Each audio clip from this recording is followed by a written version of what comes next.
नमस्कार दोस्तों, Jharkhand coaching classes की यूट्यूब चैनल में आप लोगों का स्वागत है। आज न कल जेपीएससी सिविल सर्विस का या सीडीपीओ का मेंस का रिजल्ट तो आ ही जाएगा। लोग प्रयास कर रहे हैं, आंदोलनरत हैं। हम लोग भी लगातार डिमांड कर रहे हैं कि जो मेंस का रिजल्ट है वो जल्दी से जल्दी दे दिया जाए। हम लोगों का एक काम और भी है, जेपीएससी इंटरव्यू का तैयारी करना। हम लोग प्रयास कर रहे हैं इस वीडियो सीरीज में कुछ समसामयिक मुद्दे को यहाँ पे उठाया और उससे रिलेटेड जो भी प्रश्न बन सकते हैं उस प्रश्न को आपको बताया जा सके। हर एक आयाम पे हम लोग यहाँ पे बात करेंगे कि किन किन आयाम पे कौन कौन से प्रश्न बन सकते हैं और उसका एक मॉडल आंसर आपको बताने का प्रयास करेंगे। क्योंकि इंटरव्यू होता है, हर एक व्यक्ति का अपना व्यक्तित्व अलग होता है, उसका जवाब देने का तरीका अलग हो सकता है, उनके पास अलग अलग फैक्ट हो सकते हैं, तो सबका जवाब अलग अलग हो सकता है। लेकिन मोटा मोटी चूंकि एक टॉपिक है तो उस टॉपिक से रिलेटेड कुछ फैक्ट जो है वो तो सबके सेम ही होंगे, तो उन फैक्टों पे हम बात करेंगे। इसमें थोड़ा बहुत आप फेरबदल कर सकते हैं। तो आज हम लोग एक टॉपिक लिए हैं जो आप थंबनेल में देख चुके होंगे, जातिगत जनगणना। तो हाल फिलहाल में ये मुद्दा पे रहा है, अभी चर्चा में है और इसमें हम लोग जो है 11 प्रश्न जो है वो देखेंगे। तो इस प्रश्न का आधार जो है या ये जो प्रश्न है उसको जानने के लिए हम लोग जो है हाल फिलहाल में जो भी आर्टिकल आया है उसको पढ़ेंगे। तो ये जो आर्टिकल आपको दैनिक भास्कर का देखने को मिल रहा है वो है 1 तारीख का और 3 मई का। तो इस तरह से 2 आर्टिकल है, और भी आर्टिकल आप अलग अलग पेपर में देखने को मिल सकते हैं, वहां पे आप पढ़िए और जो भी फैक्ट है उसको कलेक्ट कीजिए और कुछ सवालों के जवाब देने का प्रयास कीजिए। तो इसमें क्या बताया गया ये हम लोग देखेंगे, लेकिन इससे पहले हम लोग देख लेते हैं कि इस टॉपिक से कौन कौन से प्रश्न बनाए जा सकते हैं। तो सबसे पहला जो प्रश्न है यहाँ पे वो होगा आपका फैक्चुअल प्रश्न। तो फैक्चुअल प्रश्न में दिया गया है जातिगत जनगणना क्या होती है, इसका उद्देश्य क्या है, इसका हम लोग जवाब जानने का प्रयास करेंगे। फिर दूसरा प्रश्न है भारत में अंतिम बार जातिगत जनगणना कब हुई थी। अगला प्रश्न है क्या 2011 की जनगणना में जातिगत आंकड़े शामिल थे, उनका क्या हुआ, ऐसा करके सवाल पूछ सकता है फैक्चुअल में। और भी सवाल हो सकते हैं, ये तो एक मॉडल जैसा आपको दिया जा रहा है, इसमें और भी आप सवाल सोच सकते हैं और उसका जवाब आप बना सकते हैं। विश्लेषणात्मक में अगर देखा जाए एनालिटिकल में, तो वहां पे पूछा जा सकता है क्या जातिगत जनगणना सामाजिक न्याय की दिशा में एक सही कदम है और क्यों। इसके पक्ष में आपको तर्क मांगा जा सकता है और साथ ही कहा जाता है इसका सकारात्मक और नकारात्मक प्रभावों को की आशंका जो है उसको भी आप बताइए। अगला है, चूंकि आप एक प्रशासनिक अधिकारी बनने वाले हैं तो प्रशासनिक दृष्टिकोण से भी इस मुद्दे से या इस टॉपिक से सवाल पूछे जा सकते हैं। जैसे आपको पूछा जा सकता है यदि आप एक जिलाधिकारी के रूप में जातिगत जनगणना आपको करानी हो तो आप किन बातों का ध्यान रखेंगे। अगला प्रश्न पूछा जा सकता है जातिगत जनगणना की आंकड़ों का दुरुपयोग कैसे रोका जा सकता है, आंकड़ों की गोपनीयता और सुनिश्चित करने के लिए आप क्या उपाय अपनाएंगे। तो आंकड़ों का जो गोपनीयता है उसको सुनिश्चित करने के लिए आप एक प्रशासनिक अधिकारी के तौर पे क्या उपाय अपनाएंगे, ये चीज आपको पूछा जा सकता है। अगला प्रश्न क्या पूछा जा सकता है, तो एक आयाम है वैचारिक या दृष्टिकोण आधारित, कि आपका इस टॉपिक पे या इस मुद्दे पे क्या विचार रखते हैं आप जातिगत जनगणना के मुद्दे पर। तो पूछा जा सकता है क्या आप व्यक्तिगत रूप से जातिगत जनगणना का समर्थन करते हैं, क्यों, तो या अगर करते हैं तो क्यों और नहीं करते हैं तो क्यों नहीं, क्या इससे सामाजिक विभाजन बढ़ेगा या घटेगा। फिर नेक्स्ट आयाम जो है उसके अंतर्गत पूछा जा सकता है संवैधानिक आयाम, संविधान में क्या उल्लेख है जातिगत जनगणना के बारे में। तो पूछा जा सकता है जातिगत जनगणना का संविधान में क्या स्थान है, वहां पे कहाँ कहाँ उल्लेख हुआ है या स्पष्ट जातिगत जनगणना के बारे में बताया गया है कि नहीं बताया गया, ये सब सारा प्रश्न जो है आपको पूछा जा सकता है। फिर पूछा जा सकता है क्या राज्य सरकारें स्वतंत्र रूप से जातिगत जनगणना करा सकती है कि नहीं। तो जातिगत जनगणना केंद्र सरकार के अधिकार में आता है या राज्य सरकार के अधिकार में आता है, ये सब आपको पूछा जा सकता है क्योंकि ये संवैधानिक आयाम है। तो इसको जानने से पहले, इनके जवाब जानने से पहले, सबसे पहले ये जो आर्टिकल दिया गया है उसमें बहुत महत्वपूर्ण फैक्ट जो है वो दिए गए हैं। ये 1 मई को आया था। तो 1 मई का दैनिक भास्कर अगर आप देखिएगा, और भी अलग अलग पेपर में आर्टिकल में दिए गए होंगे, लेकिन सभी पेपर को कवर करना मुश्किल है, तो हम एक पेपर को यहाँ पे कवर कर रहे हैं, वो है दैनिक भास्कर। तो सबसे पहले यहाँ पे दिया गया है, ये फर्स्ट पैराग्राफ में तो यही बताया गया है कि पहलगाम का मुद्दा चल रहा था। इस समय लोगों को लगा था कि उस ओर में बहुत कड़ी कार्रवाई की जाएगी, लेकिन यहाँ पे सरकार जो है जातिगत जो जनगणना है उस मुद्दे को यहाँ पे ले आती है और इस तरह से फोकस थोड़ा सा यहाँ पे शिफ्ट हो जाता है। तो ये राजनीतिक बातें हैं, अभी हम लोगों को वहाँ पे जाना नहीं है। हम लोगों को यहाँ पे देखना है जो भास्कर एक्सपर्ट यहाँ पे दिया गया है प्रोफेसर अफरोज आलम के द्वारा कुछ सवाल के जवाब दिए गए हैं, उसको हम लोग जानेंगे ताकि आगे जो अभी आपको सवाल बताया गया उसका जवाब देते वक्त आपके पास कुछ ना कुछ फैक्ट जो है यानी तथ्य जो है आपके पास होंगे, तो जवाब देने में आपको आसानी हो जाएगी। सबसे पहले यहाँ पे दिया गया है जातिगत जनगणना क्या है, कब शुरू हुई, कब बंद हुई। देखिए इंटरव्यू जो होता है ना, उसमें ज्यादा हम लोगों को खींचना नहीं होता है, जो सवाल पूछा गया उसका सीधा सीधा जवाब देना होता है। तो हम प्रयास करेंगे कि जो भी सवाल यहाँ पे दिए गए हैं उसका 2 से 3 लाइन में आपको आंसर दे देना है। ज्यादा अगर लंबा खींचिएगा तो फिर वो गलत इंप्रेशन उससे जाता है। जो पूछा जाए सिर्फ वही जवाब आपको देना है, एक्स्ट्रा आपको ज्यादा अपना नॉलेज जो है वहां पे झाड़ना नहीं है। तो पूछा गया है जातिगत जनगणना क्या है, कब शुरू हुई, कब बंद हुआ। तो दिया गया है अंग्रेजी राज में, हो सकता है यहाँ पे आपको धुंधला दिख रहा होगा, पढ़ा नहीं रहा होगा, तो ये पेपर कटिंग या तो आप खुद देख लीजिएगा 1 मई का, या आप कहिएगा अगर पीडीएफ डालने के लिए तो हम अपने टेलीग्राम चैनल में ये डाल देंगे, वो कमेंट करके आप बता दीजिए डालना है या नहीं डालना है। तो यहाँ पे दिया गया है अंग्रेजी राज में 1881 से लेके 1931 तक जनगणना में जाति गिनी जाती थी। आजादी के बाद जातिगत विभाजन बढ़ने के डर से 1951 से इसे बंद कर दिया गया। तो पहला जवाब मिल गया कि जाति के नाम पे किसी तरह का भेदभाव ना हो, इसलिए 1951 में इसे बंद कर दिया गया। 81 से लेके 31 तक, 1881 से लेके 31 तक इसका जनगणना जो है होते रहा था। इसके बाद जनगणना के साथ SC ST जातिगत जानकारी दर्ज प्रकाशित होती रही। तो SC ST के बारे में हम लोगों को तो पता चलता रहता है। फिर अगला प्रश्न है सामाजिक आर्थिक जाति जनगणना क्या है, कि आखिर सामाजिक आर्थिक और जाति जनगणना क्या थी। तो 2011 में यूपीए सरकार के दूसरे कार्यकाल में 25 करोड़ शहरी और ग्रामीण परिवारों का सामाजिक आर्थिक और जातिगत जनगणना सर्वे हुआ। तो ये 2011 का बात था, सामाजिक आर्थिक और जाति जनगणना, जो कि 2011 में यूपीए सरकार के द्वारा करवाया गया था। 2012 के अंत तक डेटा मिला, 2013 तक प्रोसेसिंग नहीं हो पाई, 14 में मोदी सरकार बनी, ग्रामीण भारत का डेटा जारी हुआ पर जाति का नहीं। 2018 में सरकार ने कहा डेटा में गलतियां हैं, फिर 2021 में सुप्रीम कोर्ट ने भी यही बात की। यानी यूपीए सरकार के द्वारा जातिगत जनगणना करवाया गया था, हम कह सकते हैं सामाजिक आर्थिक और जाति है तो वहां करवाया गया था, लेकिन उसके डेटा को सार्वजनिक नहीं करवाया गया। शुरुआत में यहाँ पे बोला गया है कि 2014 में मोदी सरकार आ जाता है, उसके बाद इस ग्रामीण भारत का डेटा जारी होता है पर जाति का नहीं, ऐसा बताया गया। 18 में सरकार ने कहा कि डेटा में गलतियां हैं, 21 में सुप्रीम कोर्ट भी कह देता है कि हाँ डेटा जो है वो गलती है। ये सवाल जब आगे आप सवाल का जवाब दीजिए ना, उस समय ये सब आपका काम देगा। ये सब बहुत छोटा जानकारी है, लेकिन इतना जानकारी आपको बेसिक होना चाहिए। जातिगत जनगणना की मांग आखिर क्यों बढ़ रही है, कि पूछा जा सकता है जातिगत जनगणना की मांग क्यों बढ़ रही है। बहुत सारा सवाल का तो जवाब यहीं पे मिल गया है। 3 कारण है। पहला, आरक्षण की नीति 1 सदी पुराने आबादी आंकड़ों और अनुमानों पर आधारित है, कि जो भी आरक्षण दिया जा रहा है वो बहुत पहले का जनगणना के आधार पर दिया जाता है, वर्तमान के जनगणना के आधार पर नहीं दिया जा रहा। तो ये एक डिमांड है, पहला कारण। अब साक्ष्य आधारित नीति बनाने की जरूरत है, कि जो भी नीति बना रहा है, उस नीति बनाया जा रहा है उसके पीछे एक ठोस क्या होना चाहिए, साक्ष्य होना चाहिए, डेटा होना चाहिए, और उस सही डेटा के अनुसार ही कोई भी नीति बनाया जाना चाहिए। ये पहला इसका कारण था कि जातिगत जनगणना का मांग किया जा रहा था। दूसरा पूछा जा रहा है, दूसरा समाज की असल तस्वीर सामने आएगी कि कितने जाति का संख्या क्या है, क्या पॉपुलेशन है, ये असल जो तस्वीर है ना समाज का वो आएगा, ऐसा कहा जा रहा है। तीसरा बताया जा रहा है बिहार, कर्नाटक, तेलंगाना सरकारें जाति सर्वे करवा चुकी है। मतलब बिहार सरकार, आपको पूछा जा सकता है कौन कौन सरकार जो है वर्तमान में जातिगत जनगणना करवा चुकी है, तो बिहार है, कर्नाटक है, तेलंगाना है, सरकारें जाति सर्वे करवा चुकी है। इससे सियासी बवंडर बढ़ा है। बिहार में ओबीसी, अन्य पिछड़ा वर्ग और ईबीसी, आर्थिक पिछड़ा वर्ग की आबादी 63% से अधिक निकली है। इससे सियासी नजरिया बदला है। कहने का मतलब आरक्षण कहा जा रहा है, जब पॉपुलेशन ज्यादा है तो आरक्षण का सीमा जो है 50% से बढ़ा दिया जाएगा। तो इस तरह से, इसलिए यहाँ पे 3 कारण आपको या 3 मुद्दे जो है बताए गए हैं, क्यों आखिर जातिगत जनगणना का डिमांड जो है वो बढ़ा है। तो इस तरह से ये देखिए आपका प्रोफेसर अफरोज आलम जो है वो बता रहे हैं, और इसी को कोट करते हुए आप खुद भी इंटरव्यू पैनल में इन सबको बता सकते हैं।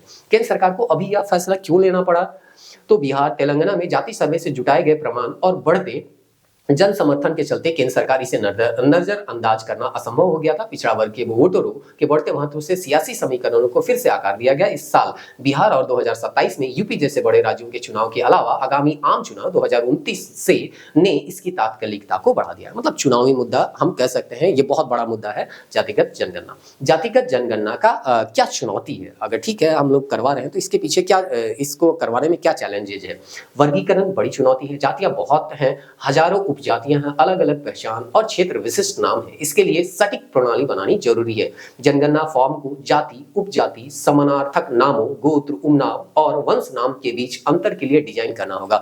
मतलब थोड़ा थोड़ा अंतर है, जैसे कि आप कुर्मी देखिए, कुर्मी देखिए, झारखंड में ही देखिए, थोड़ा सा अंतर है, लेकिन दोनों जो है एक आदिवासी जनजाति या जनजाति में शामिल होने का डिमांड कर रहे हैं, और एक कुर्मी जो होता है महतो वाला कुर्मी होता है। तो इस तरह से कुर्मी, ये जो थोड़ा थोड़ा अंतर है ना, इस चीज पे ध्यान देना होगा हम लोगों लोगों को। तो वही चीज बताया जा रहा है, क्योंकि हजारों यहाँ पे जातियां और उपजातियां हैं। एक चिंता जाति पहचान को पुष्ट करने की है, राजनीतिक हेरफेर की जोखिम की भी है, निगरानी का मजबूत तंत्र बनाना भी होगा, नहीं तो इसका डेटा का गलत यूज किया जा सकता है। क्या यह फैसला लोकतंत्र के लिए नया अवसर है? अगर यह पारदर्शिता निष्पक्षता से लागू हो, ईमानदार विश्लेषण हो, तो आधुनिक भारत का ये सशक्त दस्तावेज होगा, ऐसा करके यहाँ पे दिया है। तो बहुत सारे अभी जो आपको सवाल बताए गए ना, उसका आंसर तो यही मिल गया, लेकिन फिर भी उसका आंसर भी एक एक करके हम लोग जानेंगे। फैसला अभी क्यों? दुनिया को संदेश देश घरेलू मुद्दे पर फोकस कर रहा था। पहलगाम हमले के बाद जब लोग देश के अगले कदम का इंतजार कर रहे थे, ठीक इसी बीच में यह फैसला सोची समझी रणनीति है। इससे पाकिस्तान के खिलाफ एक्शन की मांग के समानांतर नई चर्चा छोड़कर सेना और सरकार के दबाव को क्या करना है, उबारना है। तो ठीक है, एक नया समानांतर सेम टॉपिक जो है यहाँ पे छेड़ दिया गया, मतलब सेम एक तरह से कह सकते हैं डिमांड वाला टॉपिक। ये भी बहुत हाईलाइटेड टॉपिक है, वो भी बहुत ज्यादा हाईलाइटेड टॉपिक है। क्या पूछेंगे 31 सवाल पूछे जाएंगे। इनमें 10वां सवाल जो होगा वो जाति का होगा। जनगणना की शुरुआती जिलों प्रखंड की सीमा फ्रीज करने के 3 महीने बाद होती है। इस पर 30 जून तक रोक है।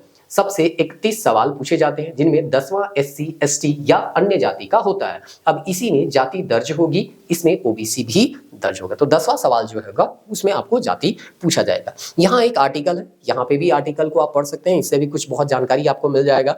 और यहाँ अलग अलग नेताओं के रिएक्शन जो है वहाँ पे दिए गए हैं। ये हम लोगों के लिए फिलहाल बहुत ज्यादा जरूरी नहीं है। वीडियो में अभी तक बने हुए हैं, इसका मतलब जो है आप मेंस दिए हुए होंगे और इंटरव्यू की तैयारी में लगे हुए होंगे, और आपको जो प्रश्न अभी बताया गया उसका आंसर आप जानना चाह रहे होंगे। तो बहुत सारा आंसर तो आपको पता चल गया होगा।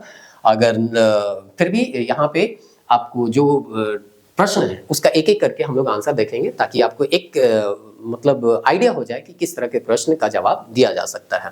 तो सबसे पहले यहाँ पे हम लोगों का प्रश्न था वो था फैक्चुअल, तथ्यात्मक। तो तथ्यात्मक में पूछा गया था जातिगत जनगणना क्या होती है, इसका क्या उद्देश्य है। बहुत सारा चीज हम ऑलरेडी अभी बता चुके हैं उस पेपर कटिंग को पढ़ते हुए, तो बहुत ज्यादा यहाँ पे हम इसको एलोबरेट नहीं करेंगे। आप मेंस दे चुके हैं, ये हम मान के चलते हैं। तो चीजों को अगर थोड़ा सा भी आपको बता दिया जाए तो आप इसको समझ सकते हैं और अपने हिसाब से इसको ढाल के पढ़ सकते हैं। तो हम थोड़ा थोड़ा यहाँ पे बता दे रहे हैं, आप खुद से इसको थोड़ा सा अपने अनुसार में इसको जवाब को सजा के इंटरव्यू पैनल में अगर आपको जाने का मौका मिलता है तो वहां जवाब दे सकते हैं।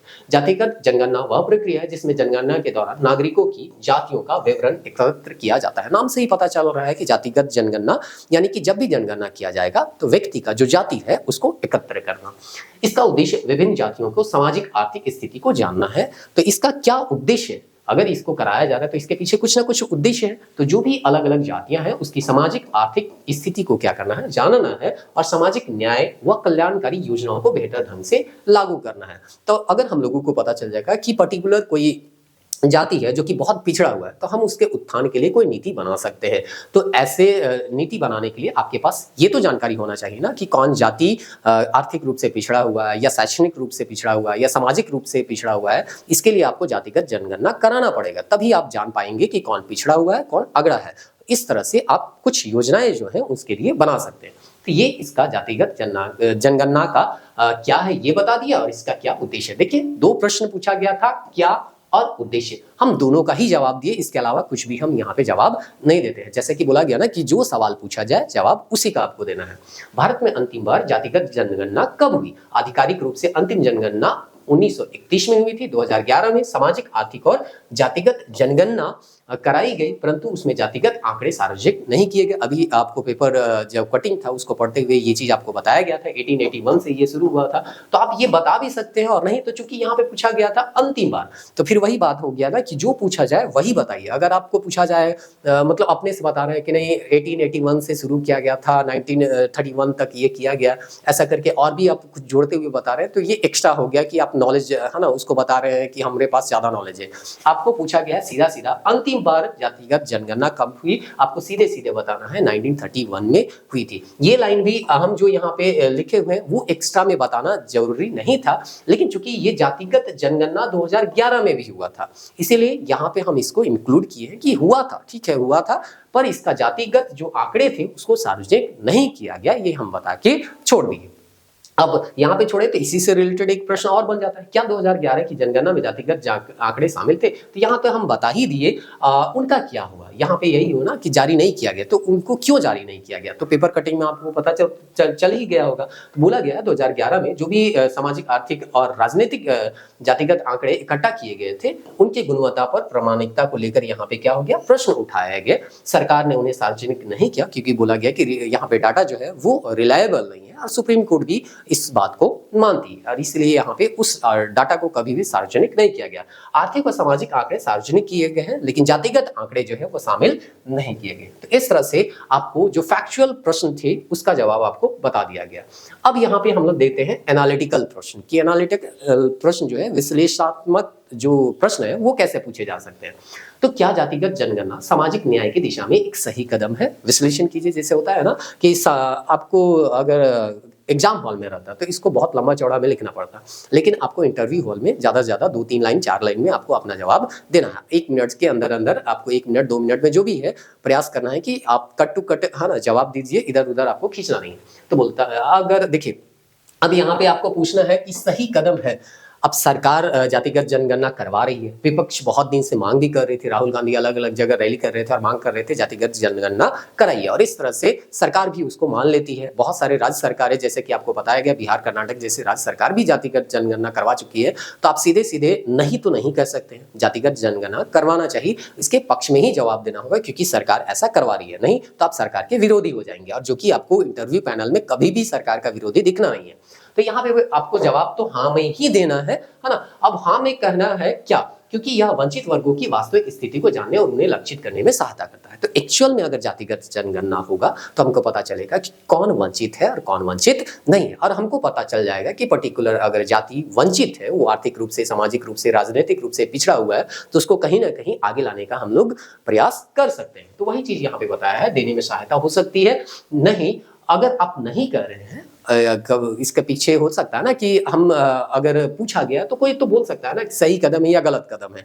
तो यहाँ पे अगर आप नहीं कहते तो नहीं कहने के पीछे जो है वो क्या कारण है कि राजनीतिक दुरुपयोग इसका हो सकता है, सामाजिक विभाजन बढ़ सकता है, जाति को लेके, धर्म को लेके ऑलरेडी हम लोगों के समाज में बहुत ज्यादा तनाव कभी कभी देखने को मिल जाता है, और इस तरह के अगर आंकड़े आ जाते हैं और इसका सही तरीके से उपयोग ना किया जाए या राजनीतिक दुरुपयोग किया जाए तो हो सकता है समाज में विभाजन जो है और ज्यादा पैदा हो जाएगा। तो ये इसका नहीं कहने का रीजन है। लेकिन फिर भी अल्टीमेटली निष्कर्ष में आपको यही बताना है कि सही तरीके से हम लोग इसका यूज करेंगे और जातिगत जनगणना करवाएंगे। क्यों? तो आपको बता दिया गया, सरकार अभी करवा रही है, विपक्ष का भी यही डिमांड है। तो आप अपना है ना वहां राय नहीं देने जाना है कि इसको हम लोग किसी भी हालत में नहीं करवाएंगे, सरकार को अभी नहीं करना था, ऐसा नहीं करना है। नहीं करने के पीछे जो रीजन है वो आप बता दीजिए, लेकिन आपको करवाना है, इसके पीछे भी ठोस कारण अब बता दिए हैं जो कि ये है। अब निष्कर्ष में बोलेंगे निष्पक्ष और वैज्ञानिक ढंग से इसको लागू किया जाए ताकि सामाजिक न्याय के लिए उपयोगी हो सकता है। तो यही निष्कर्ष आप बता दिए, ज्यादा से ज्यादा 2 लाइन 3 लाइन में ये बात आप क्या करती है, खत्म कर दिए।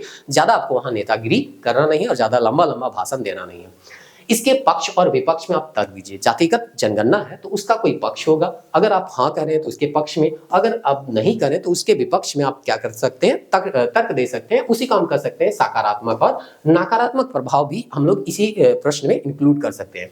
तो जैसे योजनाओं को अधिक सटीक बनाना, जैसे कि आपको बताया गया ना कि अगर जातिगत जनगणना कराया जाएगा तो पर्टिकुलर कौन कौन से जाति का संख्या कितना है, उसके सामाजिक, आर्थिक, राजनीतिक जो स्थिति है वो हमको पता चल जाएगा। तो उसके लिए कोई भी नीति आराम से बनाया जा सकता है और उसको आगे जो समाज के हम कह सकते हैं ना अग्रणी स्तर पे उसको ला सकते हैं। तो ये चीज हमको है कि योजनाओं को अधिक सटीक बनाया जा सकता है। आरक्षण की पुनः समीक्षा होता है, सबसे बड़ा मुद्दा तो यही है। बहुत सारे लोग कर रहे हैं या कहा जा रहा है 50% जो आरक्षण का अभी लिमिट तय किया गया है उस लिमिट को यहाँ पे क्रॉस करवाया जाएगा जब जातिगत जनगणना हो जाएगा तब। तो यह आरक्षण का मुद्दा है। हो सकता है ना कभी कभी होता है कि पर्टिकुलर हम जैसे ओबीसी में एक पर्टिकुलर जाति को ही क्या मिल रहा है, आरक्षण का ज्यादा लाभ मिल रहा है, या SC ST में हो गया, या अभी तो फिलहाल हम लोग यहाँ जातिगत जनगणना कर रहे हैं तो हो सकता है किसी एक जाति को ज्यादा लाभ मिल रहा होगा, दूसरा जाति को कम लाभ मिल रहा होगा। तो अगर हम जातिगत जनगणना करवा ले हमको पता चल जाएगा किसको कितना लाभ मिल रहा है, नहीं लाभ मिल रहा है। अगर ओबीसी का संख्या, जैसे कि आपको बताया गया ना कि बिहार में अगर उस तरह से 63% अगर मिल रहा है, दोनों पिछड़ा वर्ग के टाइप से मिल रहा है, तो आरक्षण के लिमिट को भी क्या कर सकते हैं 50% से हम बढ़ा सकते हैं। तो ये जो है इसके बारे में थोड़ा बहुत आप बता सकते हैं, जो भी आपका राय हो। आंकड़ों पर आधारित नीति निर्माण होगा। अगर आपके पास फैक्चुअल डाटा होंगे तो डाटा के अनुसार आप कीजिएगा। कि एक होता है ना अनुमान से हम कुछ काम कर रहे हैं, और एक होता है डाटा के साथ आप काम कर रहे हैं। तो जो भी डाटा के साथ काम होता है वो बेहतर होता है, और इसीलिए हम लोगों को सामाजिक, आर्थिक, राजनीतिक जो है सामाजिक और आर्थिक और जातिगत जनगणना करवाना चाहिए। विपक्ष में क्या है, सामाजिक तनाव की आशंका। जैसा कि आपको बताया गया, जाति और धर्म को लेकर बहुत ज्यादा सेंसिटिव है हमारा समाज। तुरंत यहाँ पे नेताओं के द्वारा कभी कभी क्या कर लिया जाता है, विभाजन पैदा कर दिया जाता है। तो वो ना हो, इसका हम लोगों को ध्यान रखना है। जातिवाद को बढ़ावा ना मिल जाए फिर से, क्योंकि जाति को हम लोग, एक होता है ना छुआछूत या जाति भेदभाव या धर्म को लेकर भेदभाव जो है बहुत लंबे सालों से यहाँ पे देखा गया है, बहुत पहले से यहाँ पे समाज में मौजूद है। तो वो फिर से बढ़ ना जाए। अभी थोड़ा बहुत कम हुआ है जो छुआछूत है ना, वो सब अभी क्या हुआ, कम हो गया, लेकिन ऐसा ना हो जाए कि ये जाति जो वाद है वो बहुत ज्यादा बढ़ जाए। आंकड़ों का कहीं दुरुपयोग ना हो जाए, नेता लोग इसका सही से, है ना, मतलब किसी तरह का दुरुपयोग ना करे। ये चीज को भी हम लोगों को क्या करना होगा, ध्यान देना होगा। तो ये पक्ष में तर्क हो गए, ये विपक्ष में तर्क हो गए। अब नेक्स्ट यहाँ पे हम लोग देखते हैं, जो कि प्रशासनिक दृष्टिकोण से आपको पूछा जाएगा। सबसे पहला प्रश्न है, यदि आप एक जिलाधिकारी होंगे तो जातिगत जनगणना करानी हो तो आप किन बातों का ध्यान रखेंगे। तो सीधा सा है कि आप जो है किसी जिले के डिप्टी कमिश्नर है, तो डिप्टी कमिश्नर रहते हुए आप किन बातों का ध्यान रखेंगे कि ये जो जातिगत जनगणना हो वो बेहतर तरीके से हो, या इसका जो डाटा है वो किसी तरह से किसी भी गैर सामाजिक तत्वों के हाथ में न लगे। तो सबसे पहले तो प्रशिक्षित कर्मचारी जातिगत जनगणना करने जाएंगे तो उसको सबसे पहले प्रशिक्षण देना है कि कैसे हमको जनगणना करना है। सही जानकारी एकत्र करने के लिए कर्मचारियों को क्या करना है, प्रशिक्षित करना है। फिर हमको ध्यान में रखना है, अगर डीसी है तो हमको ये भी ध्यान रखना है कि कोई भी डाटा जो है वो लीक ना हो, इधर उधर किसी के पास जाए ना। तो गोपनीयता का ध्यान रखना है, लोगों की जानकारी को गोपनीय बनाए रखना है। कि अगर हम बता रहे हैं अपना जाति, तो ऐसा नहीं है कि वो जो है पूरा फैला दे कि ये इस जाति का, वो इस जाति का है। अगर कोई व्यक्तिगत चीज बताया जा रहा है, सरकार को हम बता रहे हैं, तो हम ये मान के चल रहे हैं सरकार उस डाटा को अपने पास रखेगी, किसी दूसरे को नहीं देगी। सटीकता, ऐसा ना हो कि पता चल रहा है कि इसमें किसी तरह का कोई सटीकता है ही नहीं। तो जातियों की वर्तनी पहचान आदि में सटीकता, हम लोग अभी जब पेपर कटिंग पढ़ रहे थे उस समय आप ध्यान दिए होंगे कि यहाँ पे हजारों जातियां हैं और वर्तनी में थोड़ा थोड़ा यहाँ पे अंतर देखने को मिलता है। अगर थोड़ा भी अंतर हो गया वर्तनी में तो दूसरे जाति में वो आ जाएंगे। तो इस तरह का वर्तनी जो है वो किसी तरह का गलती ना हो, इसका हम लोगों को ध्यान में रखना है। सामाजिक समरसता, प्रक्रिया के दौरान कोई भी सामाजिक तनाव ना हो, इसका भी डीसी अगर हम है तो उसको ध्यान में रख के चलेंगे। पारदर्शिता, डेटा संग्रह रिपोर्टिंग में पारदर्शिता हो, तो इस तरह से गोपनीयता भी हो और पारदर्शिता भी हो, ये चीज का हम ध्यान रखेंगे। तो यहाँ पे हम कह सकते हैं 5 चीज जो दिया गया है वो चीज को आप ध्यान में रखेंगे जिलाधिकारी होते हुए।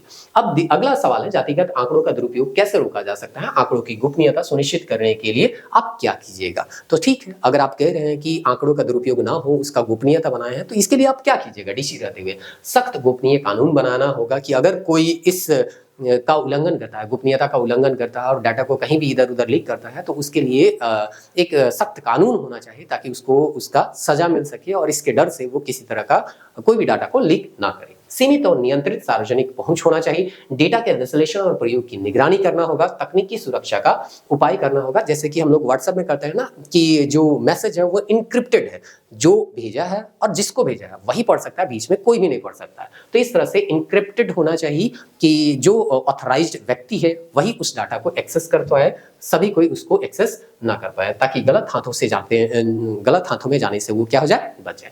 अगला प्रश्न है वैचारिक और दृष्टिकोण आधारित। तो इसमें पूछा जाएगा क्या आप व्यक्तिगत रूप से जातिगत जनगणना का समर्थन करते हैं कि नहीं। तो आपको एकदम नम्र और संतुलित होकर बोलना है। ऐसा नहीं है कि आप पक्ष और विपक्ष कहीं नहीं है, आप जो है एक प्रशासनिक अधिकारी हैं। तो हो सकता है अभी जो सरकार के अंतर्गत आप काम कर रहे हैं 5 साल के बाद वो सरकार बदल जाए, तो इसीलिए आपको एकदम क्या रहना है, निष्पक्ष रहना है और प्रशासनिक अधिकारी की भाषा में बात करना है। हम ना इस साइड है ना इस साइड है, हम जो है जो भी सरकार रहेगी और जो भी सरकार की योजना है उसको बेहतर तरीके से लागू करने का काम करेंगे। तो यहाँ पे आपको बोलना है, क्योंकि हम बताए ना कि पक्ष विपक्ष सबका डिमांड है कि जातिगत जनगणना कराया जाए, इसलिए आपको ओवरऑल में यानी निष्कर्ष में आपको समर्थन तो करना ही पड़ेगा। मैं इसका समर्थन करता हूँ यदि इसका उद्देश्य सामाजिक न्याय और नीति निर्माण के लिए हो, तो ठीक है मैं समर्थन कर रहा हूँ, लेकिन केवल इसलिए क्योंकि इससे हम जो है सामाजिक न्याय और नीति निर्माण में क्या कर सकते हैं, कुछ बेहतर काम कर सकते हैं। लेकिन यह जरूरी है कि इस प्रक्रिया में राजनीतिक लाभ का दुरुपयोग ना हो। लेकिन आपको बात खत्म करने से पहले ये भी बता देना है कि जातिगत जनगणना कराया जाए, इसका हम समर्थन करते हैं, लेकिन ये भी हम कहते हैं कि इसका किसी भी तरह से राजनीतिक दुरुपयोग नहीं होना चाहिए, समाज में किसी तरह से भेदभाव नहीं किया जाना, बढ़ाया नहीं जाना चाहिए। तो सामाजिक संरचना को किसी भी तरह से ये प्रभावित ना करे, इसका ख्याल हमेशा रखना है जातिगत जनगणना कराने के दौरान। आगे पूछा गया है, लास्ट सवाल नहीं और भी कुछ सवाल है, क्या इसके सामाजिक विभाजन बढ़ेगा या घटेगा? पूछा जा रहा है कि ठीक है जातिगत जनगणना आप करा रहे हैं तो क्या इसमें समाज में विभाजन बढ़ेगा या घटेगा? तो देखिए यहाँ पे बताया गया, फिर वही बात है कि अगर सही तरीके से यूज किया जाए तो नहीं बढ़ेगा और अगर दुरुपयोग किया जाए तो बढ़ेगा। वही चीज लिखा है, इसका प्रभाव प्रक्रिया क्रियान्वयन और बात के उपयोग पर निर्भर करता है कि सामाजिक विभाजन बढ़ेगा कि घटेगा, ये अभी हम नहीं बता सकते। ये किस पे डिपेंड करता है? ये जो प्रक्रिया है, ये जो प्रोसेस है, उसके क्रियान्वयन पे। अगर सही तरीके से इसका क्रियान्वयन किया जाए तो नहीं बढ़ेगा, अगर नहीं किया जाएगा क्रियान्वयन सही तरीके से तो सामाजिक समरसता जो है वो टूटेगा और जाति जाति में हो सकता है भेदभाव। यहाँ पे मतलब एक तरह से कहिए हाँ बीच जो है लड़ाई झगड़ा हो हम लोगों को देखने को मिल सकता है। तो उपयोग पर निर्भर करता है। यदि इसका प्रयोग केवल सहायता और सुधार के लिए किया जाए तो यह विभाजन को घटा सकता है। हम उन लोगों को सहायता करना चाहते हैं जो कि पिछड़े रह गए हैं या कोई एक जाति जो है पिछड़ा रह गया है, अगर इस दृष्टिकोण से काम करें तो अब तो ठीक है। लेकिन अगर इससे क्या होगा, विभाजन घटेगा क्योंकि वो समाज के अग्रणी पदों पे या अग्रणी जगहों पे वो आ सकते हैं। लेकिन इसका अगर चुनावी या राजनीतिक इस्तेमाल किया जाए तो इससे सामाजिक ध्रुवीकरण बढ़ सकता है। अगर कहेगा फलाना कास्ट का है तो हम वही को वोट दो क्योंकि हम तुम्हारे कास्ट के हैं, तो इस तरह से सामाजिक यहाँ पे राजनीतिक अगर इसका इस्तेमाल किया जाए, दुरुपयोग किया जाए तो हो सकता है इससे सामाजिक ध्रुवीकरण क्या हो जाएगा, बढ़ जाएगा। तो ये सब जो है आप बता सकते हैं। फिर यहाँ हम लोग देखते हैं संवैधानिक और विधिक संदर्भ से संबंधित कुछ प्रश्न। तो यहाँ पे पूछा गया जातिगत जनगणना का संविधान में कुछ स्थान है या नहीं है, तो संविधान में इसका कहीं पे उल्लेख किया गया है नहीं, तो पूछा गया है तो इसका जवाब होगा जातिगत जनगणना का स्पष्ट उल्लेख कहीं पे भी संविधान में नहीं किया गया है। लेकिन अनुच्छेद 15 हो गया, 16 हो गया, 340 और 41 में सामाजिक, आर्थिक और पिछड़े वर्गों की पहचान के और कल्याण के लिए प्रावधान है, जो कि अभी आरक्षण का बात हम लोग जो करते हैं इन्हीं 15-16 आर्टिकल के तहत आपको दिया जाता है। तो इस तरह से यहाँ पे आपको बताना है कि डायरेक्टली यहाँ पे जातिगत जनगणना के बारे में नहीं बताया गया, लेकिन हाँ यहाँ पे अप्रत्यक्ष रूप से सामाजिक और पिछड़े वर्गों की पहचान के बारे में बात किया गया ताकि उनका कल्याण किया जा सके। और वो किस आर्टिकल में है? आर्टिकल 15, 16 और 340, 341। अब लास्ट सवाल है, क्या राज्य सरकारें स्वतंत्र रूप से जातिगत जनगणना करा सकती है? पेपर कटिंग में आपको पता चल गया है कि कुछ राज्य सरकार करवाई है, तो यहाँ तो है ना, इसका जवाब तो है कि करवा सकती है। लेकिन इसका अगर तकनीकी रूप से जवाब दिया जाए तो यहाँ पे कहा जाता है ये जो जनगणना है वो किसके अंतर्गत आता है? केंद्र सरकार के अंतर्गत आता है और अनुच्छेद 246 के अंतर्गत आता है, यानी कि संघ सूची के अंतर्गत आता है। लेकिन राज्य सरकारें सामाजिक सर्वेक्षण या डेटा संग्रह के रूप में इसे करा सकती है। और इस तरह का एक एग्जाम्पल 2023 में हमको बिहार में देखने को मिला है, जातीय सर्वेक्षण। तो ये कुछ प्रश्न थे और उसका कुछ मॉडल आंसर था। हम फिर से बता रहे हैं, ये कोई जरूरी नहीं है कि इस सवाल का आप यही जवाब दीजिए जो आपको हम बताए हैं। इसके अलावा आपका कोई दूसरा जवाब भी हो सकता है, कुछ नया डाटा आप जोड़ सकते हैं या नया यहाँ पे कुछ ना कुछ आंसर यहाँ पे आप ऐड कर सकते हैं, या आपका बताने का जो लहजा होगा वो कुछ अलग होगा, तरीका जो होगा अलग होगा। और यही सवाल केवल नहीं आएंगे, आपको जब इंटरव्यू पैनल में जाइएगा तो सवाल का जो तरीका होगा या सवाल जो होगा वो बदल बदल के आ सकता है। लेकिन फिर भी अगर किसी एक टॉपिक को इतने आयाम में अगर आप बांट के पढ़ते हैं तो आपका सवाल जो है वो छूटने का कम चांस होता है। बहुत सारे मुद्दे चल रहे हैं, लेकिन जो भी इंपॉर्टेंट मुद्दा है उस मुद्दे को 3-4 कैटेगरी में बांट दीजिए। जैसे कि हम यहाँ पे 5 आयाम में बांटे ना, 5 आयाम के 2-2 प्रश्न, 3-3 प्रश्न देखने को मिले। तीनों प्रश्न में हम 2-2 लाइन का, 3-3 लाइन का आंसर बना लिए और हम इंटरव्यू पैनल में जाएंगे। तो इससे क्या होगा, हमें एक कॉन्फिडेंस आएगा कि हम जो भी महत्वपूर्ण टॉपिक अभी वर्तमान में चल रहे हैं, मुद्दे चल रहे हैं, उसमें मेरे पास हर एक आयाम में एक एक 2-2 लाइन बोलने के लिए कुछ ना कुछ तो है। और इससे हम वहाँ पे इंटरव्यू पैनल में अपने आप को संभाल सकते हैं। तो मिलते हैं नेक्स्ट वीडियो में। अगर आप लोग इसको इंटरेस्टिंग मतलब आप लोगों को इससे फायदा होगा तो हम वीडियो को कंटिन्यू करेंगे और देखेंगे कि यहाँ पे कोई इंटरेस्ट नहीं दिखा रहा है तो वीडियो बहुत ज़्यादा कंटिन्यू नहीं कर पाएंगे, क्योंकि वैसे भी मेंस दिए हुए विद्यार्थी बहुत कम है, 1000-2000 मेंस दिए हुए हैं। तो वैसे दूसरे बहुत सारे ऐसे टॉपिक हैं जिसमें दूसरे लोग जो है इंटरेस्टेड हैं, तो हम लोग जो है उस तरह के वीडियो को बनाने का प्रयास करेंगे। तो चलिए, जो भी बताया गया उम्मीद करते हैं आपको इससे फायदा हुआ होगा। मिलते हैं नेक्स्ट वीडियो में, तब तक के लिए जय हिंद।